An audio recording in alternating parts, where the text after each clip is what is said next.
Turn with me to 2 Samuel 8:1. I am always so incredibly prayerful about what to preach. I think coming here comes with a little more demand because of how much I respect and regard this man for who he is. But there is a word, I believe, for this house, for him, for you.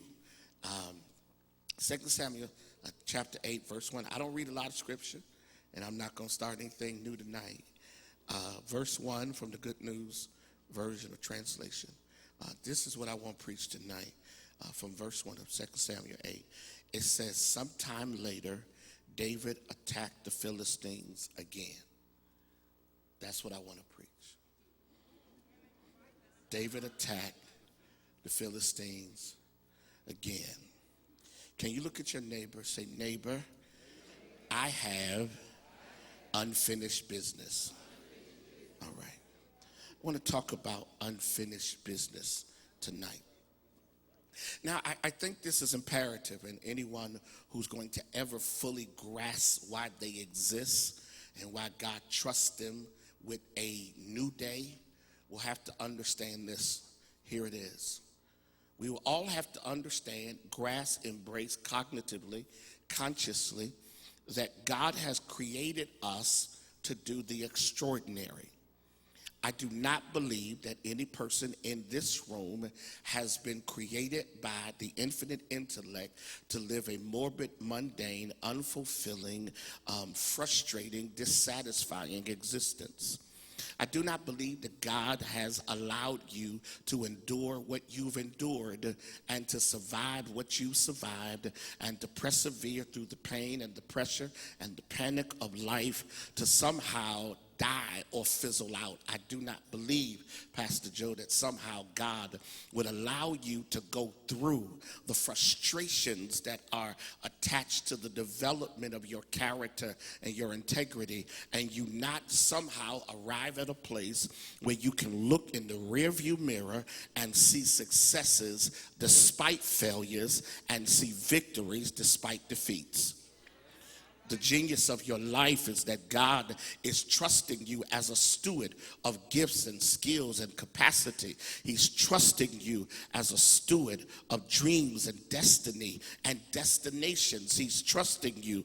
And if you will only understand that the genius of your life is not what you own, but is what you create and what you complete, you will wake up every day empowered and excited by this reality. God did not make a mistake when he allowed me to exist.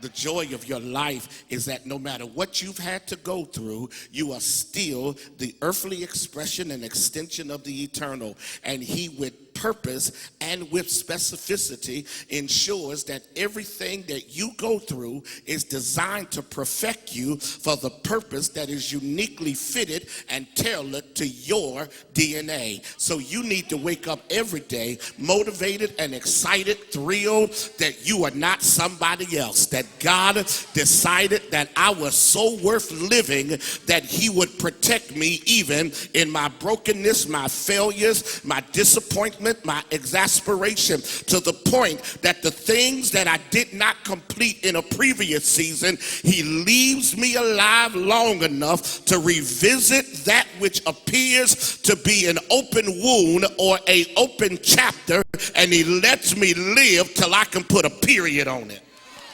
Preach, John. Some of you need to get excited because this may not be for everybody.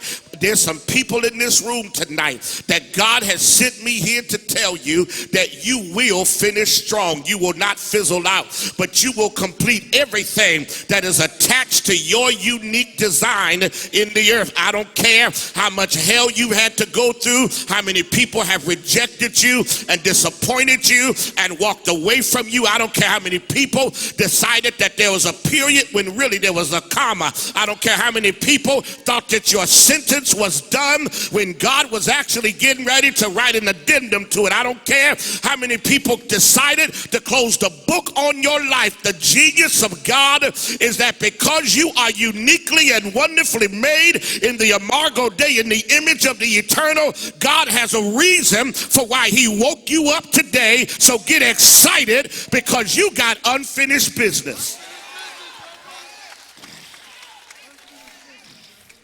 Paul declares in 2 Timothy 4:7 that we must have the courage then to confront the incomplete. For when we come to the end of our journey, we need to be able to declare, I've fought a good fight, I've kept the faith, and I've finished.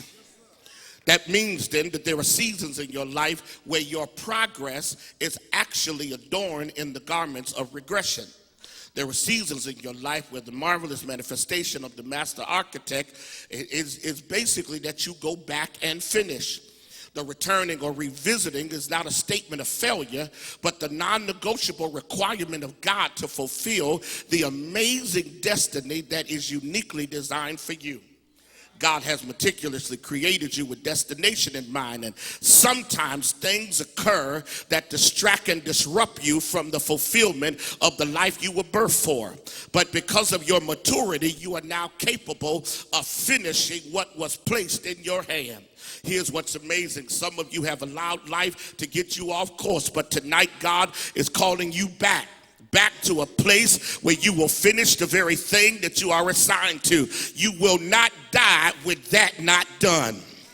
The key to this then is experiencing something that they call a second wind. A second wind is this phenomenon in distant running, such as marathons or road racing, whereby an athlete comes to a point of exhaustion, but at the point where he or she is about to quit, something kicks in, Pastor Ratliff, and he finds himself or she finds herself with greater strength to press through the pain and the pressure with less exertion, and somehow the second wind allows them to have a greater performance at the end than they had at the beginning. Y'all missed the whole revelation. Some of you think that your best days have passed you. The devil is a lie. Your best days are in front of you. I don't care if you got gray hair and you're walking with a cane. It does not matter. If God's got his hand on you, you can have your baby at 100. Come here, Abraham.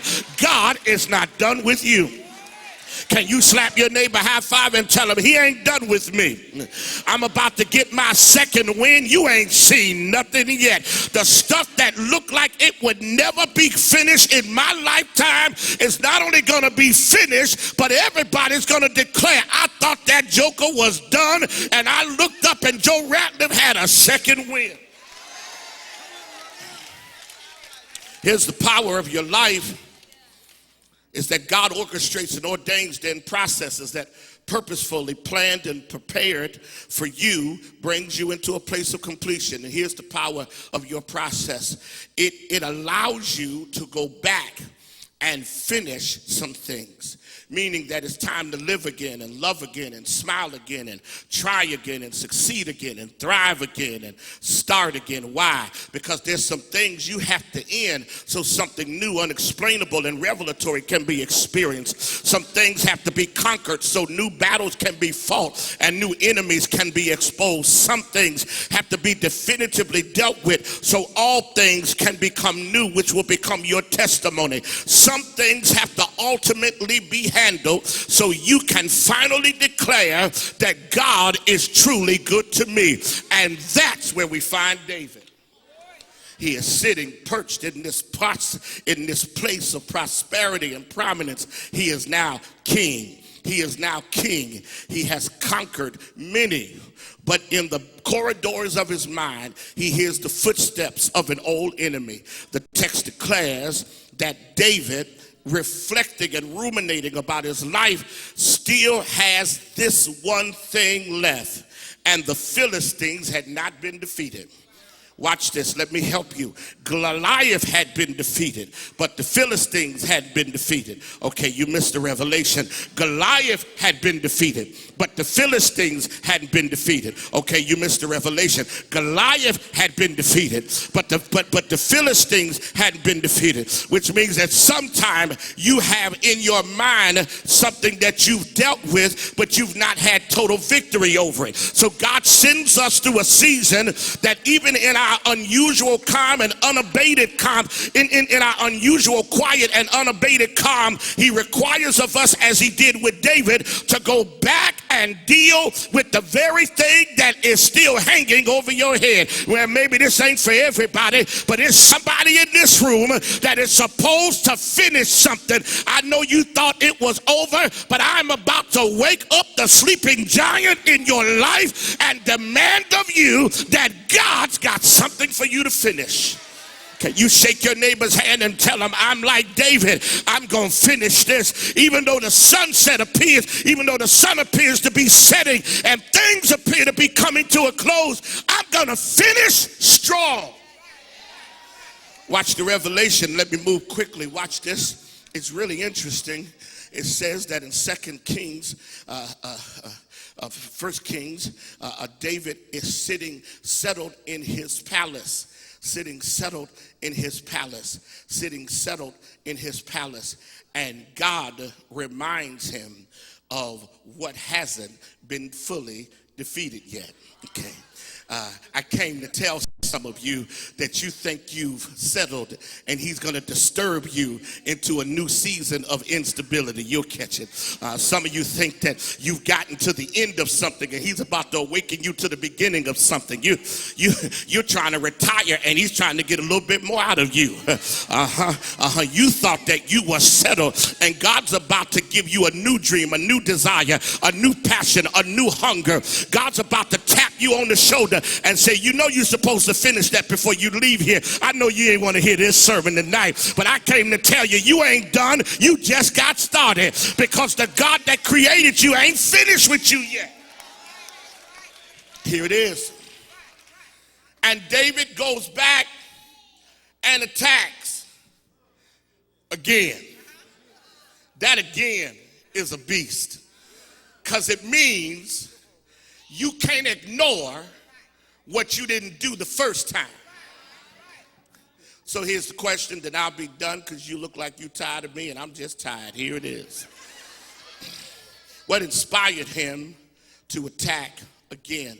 What made this man get this second win and go and finish business? His first thing, it was a confidence that mushroomed from his journey with God. The interesting thing is that the man that you see who attacks the Philistines is not the boy you saw who defeated Goliath. Notice, the boy defeated Goliath, but the man defeats the Philistines. Okay, you'll get it. Okay, you'll get it. You get it. When in your immaturity, you have the strength to win. But in your maturity, you have the wisdom not to lose. You'll get it on the way home. And so God has brought him through some stuff. See, I'm 51 now. I know that's not old to some, but I'm 51. I've been doing ministry for 30 years as of August. And one of the things I've discovered is that I made some dumb mistakes in my previous season.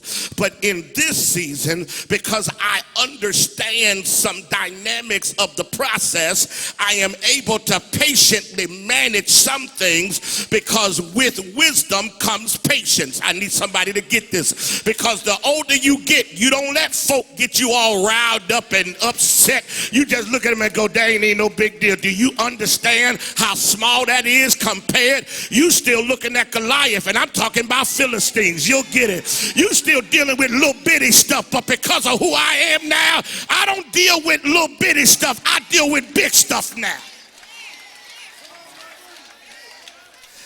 Where did this confidence come from? Here it is, two things. First thing came from, watch this, y'all, were moments of confirmation, moments of confirmation. Moments of confirmation. I love this about David's journey. God gave David these moments of confirmation. Here was his greatest moment of confirmation, was that when he was a younger fella, and this whole oil thing, his brothers are all in the house. His daddy is excited because he's about to be the progenitor of the next king. He's about to be the father of the next king. And he's got all of his sons lined up except for one. And then, of course, Samuel goes through the process and he looks at every one of them and says, none of these are the one. And then he asks the relevant question, do you have any more sons? And Jesse says, oh, yeah, I've got another one, but he's out in the field where I put him. Okay, you'll catch the revelation. He's where I put him. Okay, here's the revelation. He's where his daddy put him. Okay, I'm doing the best I can. Here's where his daddy put him. Okay, you missed it still. Here's where his daddy put him. Here's your problem. You're trying to usurp the process of positioning by trying to accelerate your relocation by putting yourself where your daddy didn't put you. I've discovered if you stay where your daddy put you, he'll remember where he put you, and when it's your season, can't nobody do nothing till you get there. Good God, I need you to look at somebody and holler at them and tell them no more panic, because what God's got for me, you can't take it. That bottle of oil is on my head, not on yours. And if you stay where your daddy put you, and I even want to throw this in for free. David was so engrossed in taking care of his daddy's sheep, he ain't even know what was going on in the house. I want to suggest that the reason why some of y'all are so agitated by what's going on with other folk is that you ain't busy taking care of your assignment. If you were doing what you were supposed to do, you wouldn't have time to worry about what's in the house. I'm just saying. Watch this. Watch this. They go get him. Major revelation for me. They go get him. Pastor Joe, they go get him. When they bring him in the house, he doesn't have time to clean up. So they pour the oil on top of the stench of the sheep. Let me bless you and tell you that when God gets ready to confirm you, he ain't going to clean you up for the room. He's going to confirm you smelling like where you came from. I need about 8 folk in here to get excited, because folk always trying to dress you up to look like what they want you to look like. But when the hand of the Lord is on your life, you may smell like your old season, but the oil will give you confirmation. How many of you in this room remember when the Lord confirmed you? When the Lord confirmed you, when the Lord confirmed you, when the Lord confirmed you, when the Lord confirmed you. See, here's your problem. You're trying to get people to applaud you when you need the Lord to confirm you. Because sometimes people can't applaud you, because how can you clap when you ain't got no hands?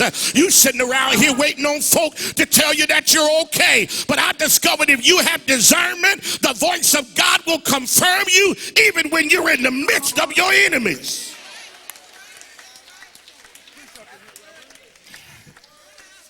But here's the second thing that caused this confidence was the manifestation of God's covering. This dude went through some hail. And here's what's amazing. Let me tell you why some of you, Pastor Joe, believe God as much as you do. It ain't what you have. It's what didn't kill you. Okay, y'all can sit here and act cute if you want, Brentwood, but you want to know why y'all ought to shout? Because of what couldn't kill you. Okay, that's fine. I'll dance by myself. Is there anybody in this room that says, I've been through enough stuff that it should have killed me by now? It should have ruined me, but God kept. My God, I feel a holler in here tonight. Throw your head back and tell God, thank you for what you kept me in.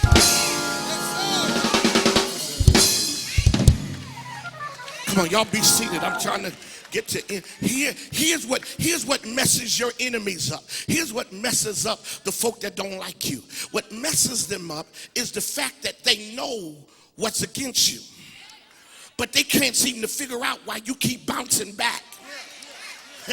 after they've been in the room where they've planned your demise, they've only discovered that you got resurrection connections. I need I need somebody here to throw your head back and holler, ain't it amazing how much hell I've survived, and I still got my mind and I still got my joy? You want to know why I trust God? Because after everything he's brought me out of, I can't help but believe.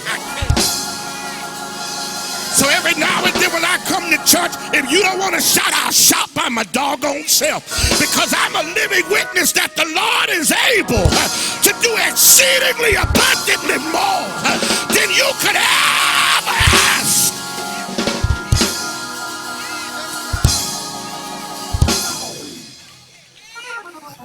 The power of your life is that you are not the singular expression of success, but you're also the awkwardness of failure. And the marriage of success and failure has produced a person who has a non-negotiable confidence in a God you can't see, but one you can't deny. Folks sit here and try to get you to believe that it was luck, and you tell them you ain't got no clue. Because some of y'all know what it feels like to wake up at 3 in the morning crying like a baby, and the Lord just holds you and rock you till you get to the middle of the day. That's why I need somebody in this room to just tap your neighbor and say, neighbor, you're looking at a miracle. The miracle ain't that I was sick, it's that I didn't die in my foolishness. It's that God kept me when it got really bad. It's that God wouldn't let me go under, and you think I'm scared? He attacked again because now he knew the God who confirmed and covered. His second reason why he attacked again was this realization that God's plan was yet unfolding. You got to go to chapter 7 of 2 Samuel, and you hear the musings of a man who still believes that there's something left. He says in verse 25 and 26, now, Lord, God, fulfill for all time the promise you've made about me and my descendants, and do what you would say. Do what you say. Your fame will be great, and the people will forever say, the Lord Almighty God over Israel, you will preserve my dynasty for all times. I am utterly amazed, Pastor Joe, at this incredible sense of legacy that David embeds his existence in. See, one of the amazing things about David was that he understood that there would be promise attached to his presence. So he knew that the defeating of the Philistines was a prerequisite for his seed to succeed. You'll get it. The power of this for me is that which would follow him would not be a soldier, but that which would follow him would be a builder. And here's the revelation of this for me. David couldn't build because there was blood. So he had to make sure that what was in his heart to be built could be achieved by killing everything that distracted him from completing it. You'll get it. Which means then for us as parents and grandparents and aunts and uncles and as adults, we must take on the responsibility of defeating some stuff that our children have no business dealing with. Okay, y'all got quiet on me. We must become so synergized by an understanding that when they bury me, they still won't kill me, because my life should live past my funeral. That when they put you in the ground, they actually release the essence and aura of your being, because who you are should live in your children and in their passion for the life that you have given and the path you have carved out.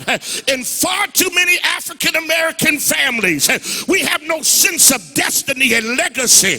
We have no sense of purpose and have no sense of origin. And so a lot of times our children start from scratch. But I've discovered if you live with purpose, there's some demons you're going to deal with and some enemies you're going to defeat.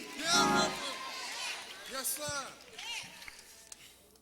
Probably one of the biggest failures for far too many of us is we have no sense of the evolution of existence.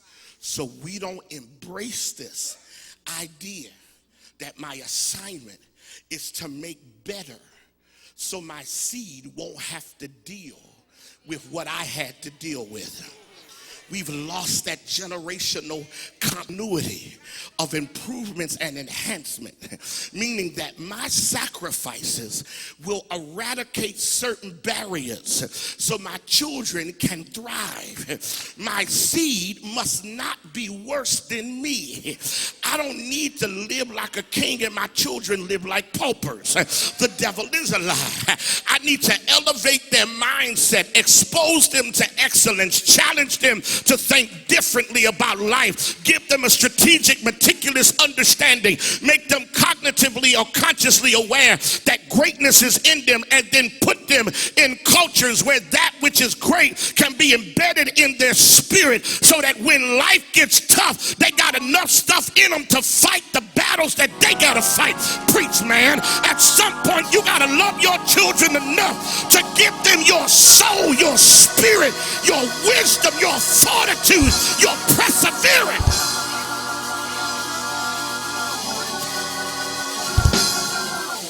We are cheating our children by buying them tennis shoes but not giving them a path to walk. We're cheating them. We give them expensive clothes, but we don't clothe them with integrity. We're cheating them by not fighting some battles so they don't have to fight. Many know my story, being married twice. And one of the things that motivated me was I had a daughter who never saw functionality in marriage. And I didn't want to give Alexis the unfair disadvantage of my dysfunction. My two youngest daughters also went through a season of an absentee father. So I gave them my name. They are named Guns, because I figure if I live right, my name is worth something. You missed the revelation. You ought to live so your last name is a key to your children's future. You ought to live so they can drop your name and nobody snicker, but they say, come right in.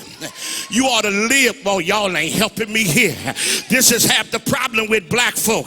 We so worried about the now till we don't live in the what's coming. And the what's coming just ain't heaven. The what's coming is where your children and your grandchildren will live when you die. The power of our lives is that the plan is still unfolding. God's not done with Brentwood Church after 35 years. There's still something else for this man to do. There's still something else to prepare for the next man and the next woman who will follow. Here's the joy of being you. You're still building even while you're departing. You're still fighting even while you're leaving. The Philistines must be defeated so Solomon can focus on the temple and not on the enemies. On my way to my last point, here's the question I want to push on you tonight. What are you supposed to take care of so that your children won't have to waste their energy doing it? What are you supposed to end so they can live beginning? What will be the platform by which you will set them up to stand on? So just a mere mention of your name will give them advantages that others don't have. We must understand that being Christian is more than enjoying church. It's about living a life of great integrity and character, so others who follow you will have something positive to embrace. Well, let me conclude. Thank you for letting me come. I've said this in one other place only. I pray I'll see y'all next year. Okay, that's fine. He didn't say anything. I'll just keep preaching.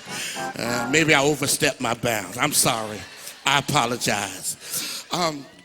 Here's my last point, and I want to leave you with this because I believe this is really the reason he attacked again. It's not in the text. I'm just surmising this based upon a meticulous reading of the life of David, and here it is.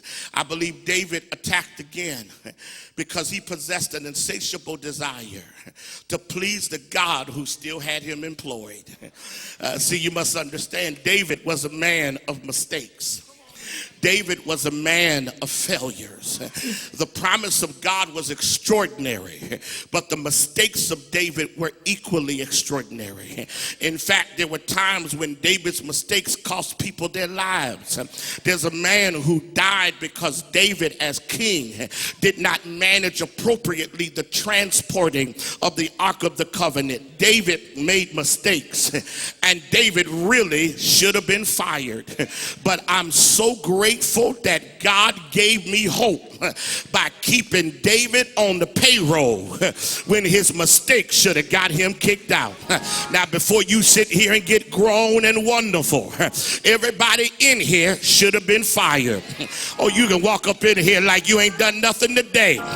But everybody has had a fireable offense. But aren't you glad that God has given you a second chance? In fact, shake your neighbor's hand and say, neighbor, you want to know why I shout some Sundays? It ain't because of what I drove up here. It's because when I look at the fact that God should have got rid of me, but the Lord gave me a second chance. See, the great thing about God is that God is a God of second chances. I'm tired. I'm just getting to the end. Notice in Genesis, God created Adam, and Adam fell. But 42 generations later, God did it a second time. They called him the second Adam, but we call him Jesus. And on a hill far away, he died. I'm a Union boy. You know we got a Miles Jones. He died. Oh, let's just holler now. But Sunday morning, God raised him up and gave him a name above every name. Is there anybody here that say I've made mistakes, but I'm so glad that God has given me a second chance? Say it! Say it! Yes!